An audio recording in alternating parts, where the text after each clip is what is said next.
Hello, everyone. My apologies for not being in class today. Hopefully, I'll be there with you all on Thursday. I would like to try to finish up this chapter in this video, and you'll watch it between now and then, and we can get started on the next chapter on Thursday. We need to start by doing another example of a continuous charge distribution. We had finished one of a long line of charge, but instead, I wanted to show you how this works if we wrap that into a ring of charge. So again, imagine this ring basically has an infinite number of charges sort of all mashed together around the ring, like you can see there. And we're going to start by just imagining one little piece of the ring, which they've written as dl. Of course, it's going to have one little bit of all of the charge, and that little piece is going to give you some of the total electric field. So first of all, just imagine what happens if I were to work my way around and look at different points on this circle, and think about what's going to happen with these vectors over on the right. Well, no matter where I go, well, we're going to get this component that points outward to the right. And you can imagine this perpendicular component, the y component, if you wanted to think about it that way, is sort of going to work its way around the circle. And basically, for every y component, there's another y or perpendicular component that cancels it out. So all of the y components are going to cancel. Let me get rid of some of these circles here. Let's go ahead and just write that up. The y components cancel. So all of these are going to cancel out, and we're going to be left with just x components, and they're all going to add up. Now, in this particular case, we're only finding the electric field on the axis that passes through the center of the ring some distance x away. And we're going to use, again, a linear charge density. So a linear charge density, lambda, and that is equal to all of the charge q divided by the length over which that charge is distributed. So that's still going to count if I'm using just a little bit of the charge and a little bit of the length. And we can rearrange this to get dq, which is lambda dl. So let's go back to our equation. dE is equal to 1 over 4 pi epsilon naught dq over r squared. And we're going to substitute that in so that I have 1 over 4 pi epsilon naught lambda dl over r squared. And keeping in mind, we're only going to use the x component. So if I want all of the electric field, it's going to be only the x component. And we can write that as the integral of dE cosine theta to get the x component each and every time. And then we can substitute in for that dE from above. And of course, a lot of the constant stuff, that all needs to come out. So I'm going to have lambda over 4 pi epsilon naught times the integral dl cosine theta over r squared. We just need to fix some of this to get it all in the same, in terms of the same variable. So a couple of substitutions. First of all, we can say that the cosine of theta, looking back at our diagram, is x over r. And we can also say that r is equal to x squared plus a squared, rather the square root of that. And we can substitute those things in. So we're going to use both of these substitutions up above in this equation. So E is equal to lambda over 4 pi epsilon naught. Then we have an integral of dl. Cosine theta, we said, is x over r. So let's go ahead and plug that in, which means I'm now going to have an r cubed in the denominator. And then let's do the second substitution for r. So now I've got lambda over 4 pi epsilon naught dl. And actually, let's go ahead and pull the x out. That's a constant value. Over r cubed. So that's going to be x squared plus a squared to the 3/2 power, because r is to the 1/2 power, and I've got 3 of them. So that all works out. So looking at this, the x is a constant value, and the a is a constant value as well. So let's pull all of that out, leaving me with lambda x over 4 pi epsilon naught x squared plus a squared to the 3/2. And then in the integral, I just have dl. And of course, I want to add up all of the dl. I want to go all the way around. So I want to go around the circumference from 0 to 2 pi a, because a is the radius, as you can see back in the diagram. Well, that integration is nothing to worry about. It's just going to give me 2 pi a. So let's rewrite things down. Now I've got lambda x 2 pi a over 4 pi epsilon naught x squared plus a squared to the 3/2 power.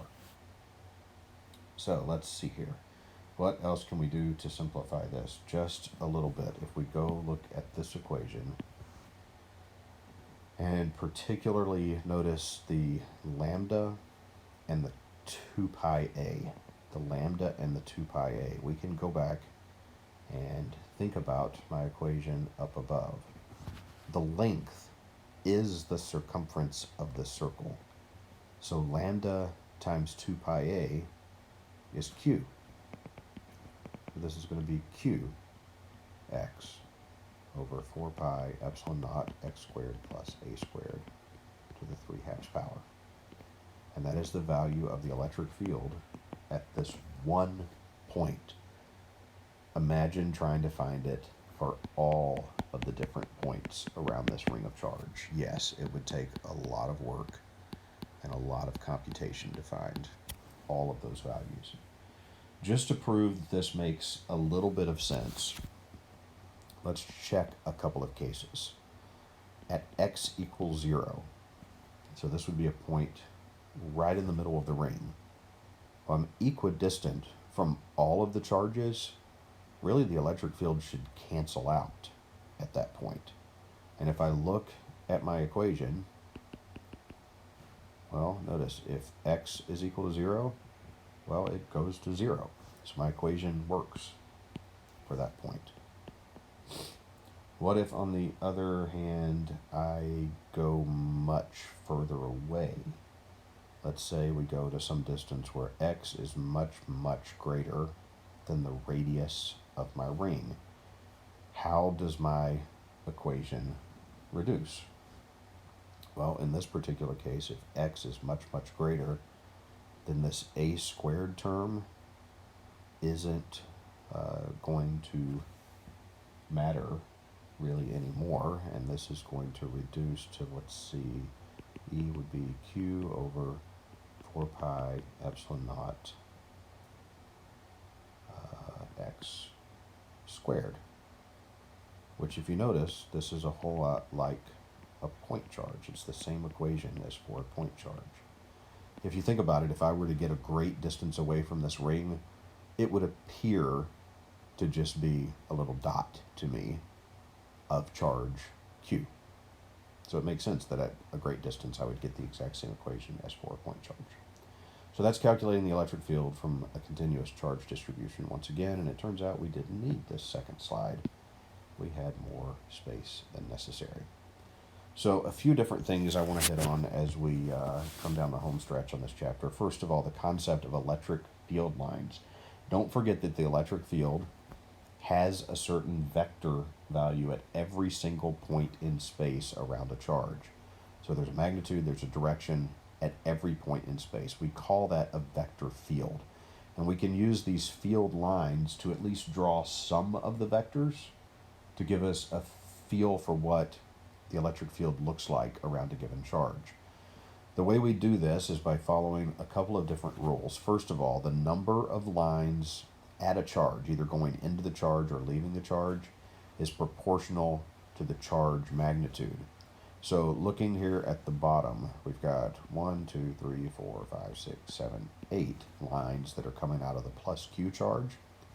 Notice here I have twice as much charge and it's negative, and I've got twice as many field lines coming out of that. So more field lines indicates more charge. The density of lines at a given point tells you something about how strong the electric field is there. So you can see over here on this side, well, if I go to any particular point, like maybe out here, the field lines are much closer together than if I go to a similar point around this charge. They're more dense here, which indicates there's a stronger electric field in that region. So any time we look at charges or combined charges, we can draw these field lines, and they'll tell us something about the electric field in the region. So here we have some more complicated examples.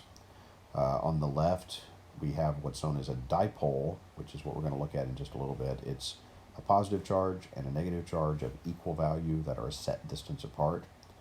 And you can get a feel for what the electric field lines would look like. And keep in mind, they also tell you the direction that an imaginary positive charge would be pushed at any point.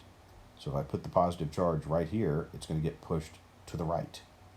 If I put the imaginary charge up here, it's going to be pushed down along this line.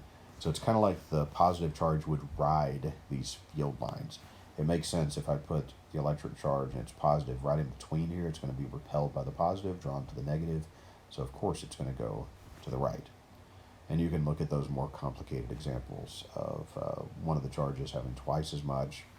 And here I have two positive charges and how they have this repulsion effect from each other. A very common electric field that we're going to use and talk about more and more is that of the parallel plate capacitor. I'm not going to introduce capacitors in this chapter. We'll talk about them later on, but it turns out that a device like this where I have a conductor, another conductor, one of them is covered in positive charges, one of them is covered in negative charges, in between, in this region in between those two conductors.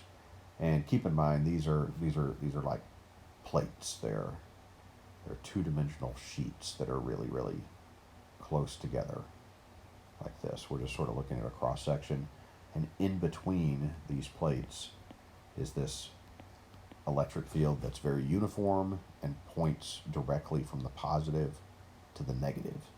We're going to use this over and over for a bunch of different things. I just wanted to point it out to you now. So a few different questions. What are the signs of the charges whose electric fields are shown? Here down below, and look at that, it already kind of has the answer in there. Again, think about what a positive charge would do, a little positive test charge. If it's going to be pushed toward the charge on the left, then that has to be a negative charge, and if it's going to be pushed away from the charge on the right, then that has to be a positive charge. So our answer here is number 2. Which of the charges has a greater magnitude? So we can look at the number of field lines that are right at the charge. This one has more field lines coming out of it than the one on the left has going into it. So the red one